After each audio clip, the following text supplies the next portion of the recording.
बिहार से बड़ी खबर, महागठबंधन में सीट शेयरिंग के बाद पूर्णिया में बड़ा घमासान देखने को मिलने वाला है।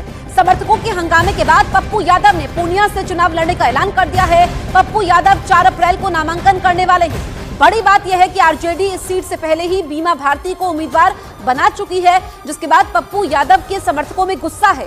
समर्थक पप्पू यादव से कांग्रेस से इस्तीफा देकर चुनाव लड़ने की मांग कर रहे हैं, जिसके बाद पप्पू यादव ने चुनाव लड़ने का ऐलान कर दिया है। हालांकि पप्पू यादव का कहना यह है कि वो कांग्रेस में ही रहेंगे।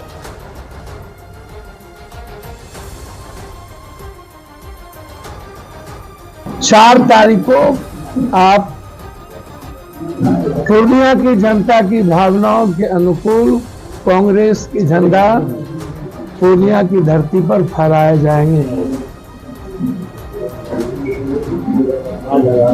कांग्रेस की झंडा ही पूर्णिया में रहेगी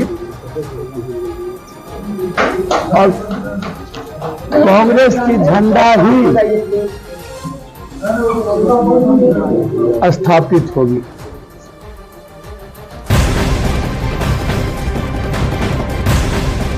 पप्पू यादव के पूर्णिया से चुनाव लड़ने के ऐलान के बाद बिहार के पूर्व डिप्टी सीएम तेजस्वी यादव का बड़ा बयान सामने आया है। तेजस्वी यादव ने कहा कि आरजेडी ने कांग्रेस के साथ गठबंधन किया है, किसी व्यक्ति के साथ गठबंधन नहीं हुआ है। तेजस्वी यादव ने कहा कि सीट शेयरिंग की बात जनवरी से चल रही है, ये 5 दलों का गठबंधन है। पप्पू यादव अड़ चुके हैं, आरजेडी के खाते में ये सीट चली गई है और ऐसे में तेजस्वी यादव कह रहे हैं कि हमारा गठबंधन दल के साथ है, व्यक्ति के साथ नहीं है। और उधर पप्पू यादव कह रहे हैं कांग्रेस में रहेंगे, पूर्णिया नहीं छोड़ेंगे, 4 तारीख को नामांकन करेंगे। कि बिहार में जो है चौंकाने वाले जो परिणाम जो है वो सामने आएंगे। आप लोग देखिए, महागठबंधन में लेफ्ट पार्टी है, कांग्रेस पार्टी है, आरजेडी है। 3 लेफ्ट पार्टियां हैं, आरजेडी और कांग्रेस, यानी 5 दल का ये महागठबंधन है और 5 को जो है सीट बंटवारा हो गया। दूसरी तरफ एनडीए खेमे अगर आप देखेंगे तो कई लोगों को तो जगह मिली ही नहीं, कई लोग चले गए।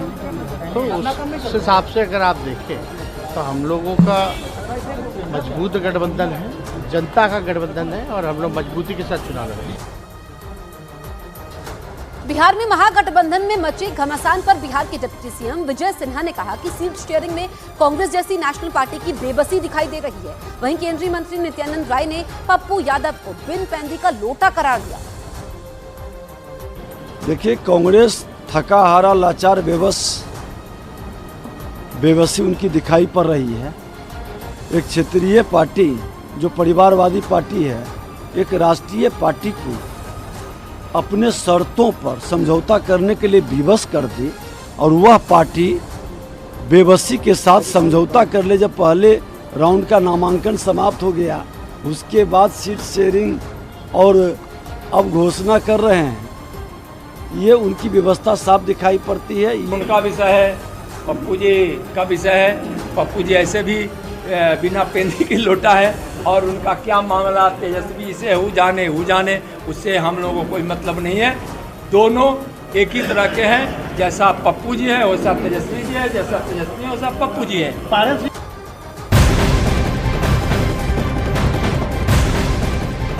राजस्थान में कांग्रेस ने 2 लोकसभा उम्मीदवारों को बदल दिया है। कांग्रेस की जारी 9वीं सूची में राजस्थान की राजसमंद और भीलवाड़ा सीट पर उम्मीदवार बदल दिए गए हैं, जहां भीलवाड़ा से सीपी जोशी को टिकट दिया गया है। राजसमंद में कांग्रेस ने सुदर्शन रावत की जगह दामोदर गुर्जर को उम्मीदवार घोषित कर दिया है। इससे पहले दामोदर गुर्जर को कांग्रेस ने भीलवाड़ा से प्रत्याशी घोषित किया था, जहां से अब सीपी जोशी चुनाव लड़ेंगे।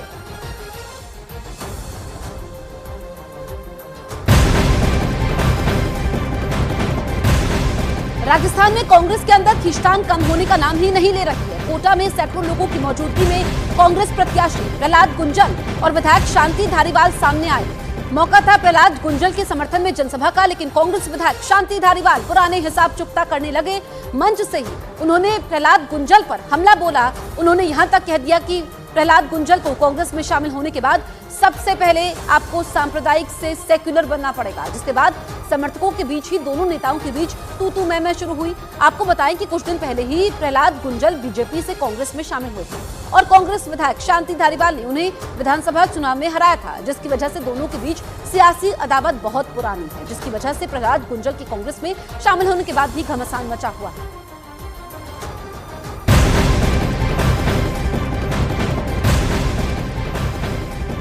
राजस्थान में बीजेपी के अंदर भी कई जगह कलह की खबरें सामने आने लगी है। टोंक सवाई माधोपुर लोकसभा सीट से बीजेपी प्रत्याशी और सांसद सुखबीर सिंह जौनपुरिया को उस वक्त विरोध का सामना करना पड़ा जब वो अपनी ही पार्टी के कार्यकर्ताओं की मीटिंग में मौजूद थे।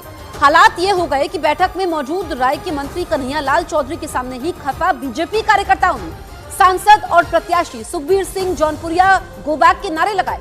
इस दौरान मंत्री कन्हैया लाल ने कार्यकर्ताओं को समझाने की काफी कोशिश की, लेकिन नाराज कार्यकर्ता नारे लगाते रहे। तो टोंक और सीकर में कैसे कार्यकर्ता आपस में ही उलझ गए, प्रत्याशियों की मीटिंग में जमकर हंगामा होता है, ये हम आपको दिखा रहे हैं। राजस्थान में बीजेपी के अंदर भी करा है। टोंक सवाई माधोपुर प्रत्याशी का विरोध होता है, सुखबीर सिंह जौनपुरिया के विरोध में नारे लगते हैं और कार्यकर्ता सुखबीर सिंह जौनपुरिया गो बैक के नारे लगाते हैं। पार्टी कार्यकर्ताओं की तरफ से ये नारे लगाए जाते हैं और एक के बाद एक इस तरह की अनबन की खबरें सामने आ रही है। तो एक तरफ टोंक सवाई माधोपुर में बीजेपी के अंदर घमासान है, वहीं दूसरी ओर सीकर में बीजेपी कार्यकर्ताओं ने हंगामा किया। फतेहपुर में झुंझुनू प्रत्याशी शुभकरण चौधरी के समर्थन में पार्टी कार्यकर्ताओं की मीटिंग के मौके पर कार्यकर्ता भड़के, मंच का संचालन कर रहे प्रभारी के जानू के साथ उलझने लगे, जिसके बाद बीजेपी के बड़े नेताओं को आगे आना पड़ा, लेकिन इस दौरान भी वो विरोध में नारेबाजी करते रहे।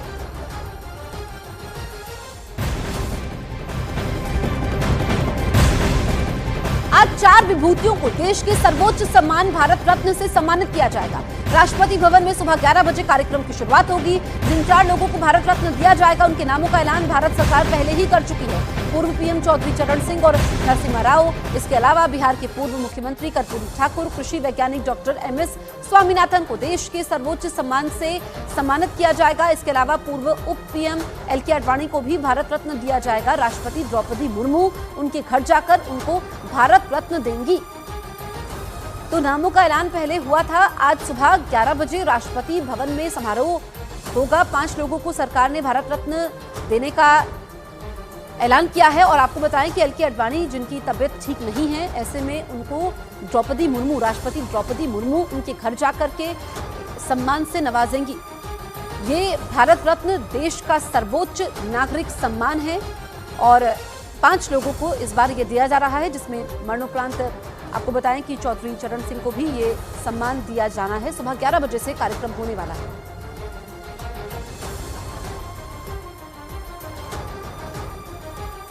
मुख्तार अंसारी की मौत दिल का दौरा पड़ने से ही हुई, लेकिन उसके परिजनों का कहना है कि उसे खाने में धीमा जहर दिया गया। मुख्तार ने खुद कोर्ट में प्रार्थना पत्र दाखिल कर कहा था कि उसे धीमा जहर दिया गया, लेकिन